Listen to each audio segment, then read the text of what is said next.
Dobrý deň, takže my sme z televízii bez cenzúry a radi by sme s vami spravili krátky rozhovor. Súhlasíte? Áno, samozrejme. Tak napríklad by som začala otázkou, aký máte volebný program a aké kroky by ste podnikli ako prvé, keby ste sa dostali na ten post prezidentky. Základné piliere, ktoré by tvorili môj volebný program, by boli zamerané na protikorupčný boj, na vyčistenie celej verejnej správy a najvyšších ústredných verejnoprávnych inštitúcií od nekalých korupčných praktík a zároveň tým druhým pilierom môjho volebného programu by bolo presadzovanie prvkov priamej demokracii z rozhodovacích procesov. A počítate s nejakou nákladnou finančnou kampaňou? Nepočítam, pretože nechcem byť zviazaná finančnými skupinami, mocenskými vplyvmi, proti ktorých vplyvu na politickú moc v princípe vystupujem. A myslíte si, že by sme mali mať možnosť už voliť aj elektronicky, alebo prípadne cez ambasády pre tých, ktorí sa nachádzajú v zahraničí?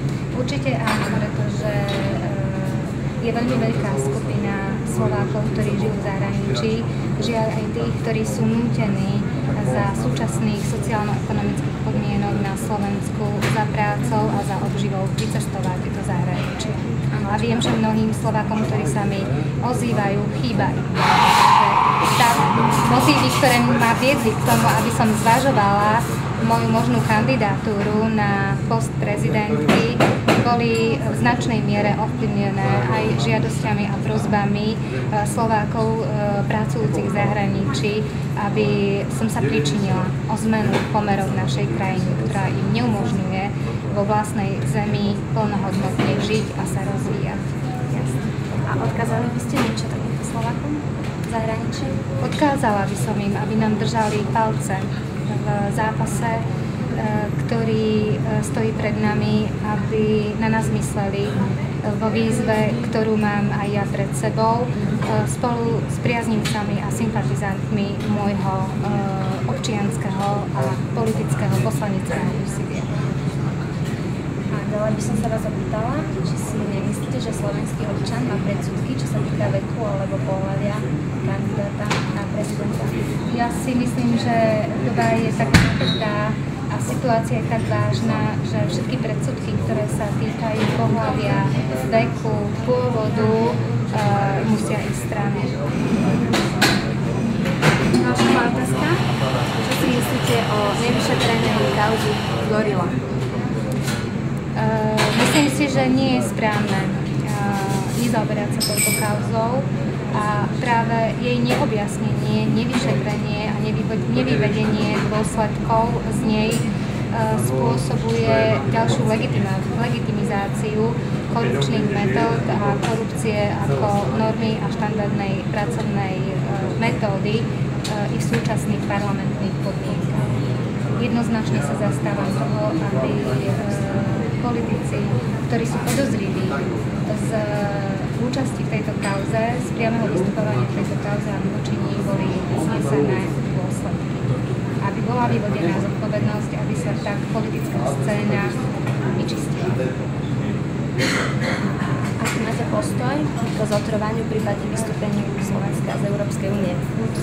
No, som presvedčená o tom, že je potrebné zaoberať sa otázkou vyhodnotenia integračných snách Slovenska v rámci európskeho priestoru, v rámci Európskej únie a je veľmi dôležité vykonať audit, zhodnotiť výhody a nevýhody, ktoré nám toto členstvo v únii prinieslo.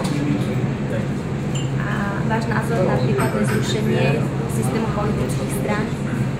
No, nečudujem sa narastajúcej nespokojnosti zo strany občanov a radikalizujúcim sa podmienkam na uliciach v dôsledku toho, že ľudia cítia veľké sklamanie z naplnenia sľubov a očakávaní, ktoré mali pred poslednými voľbami.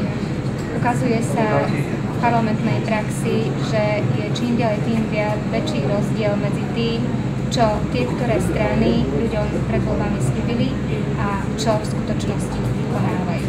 A a je tam vidieť protichodné tendencie. Ďalšia otázka. Aký máte názor na zmenu politického systému zo zastupiteľského na priamu demokraciu?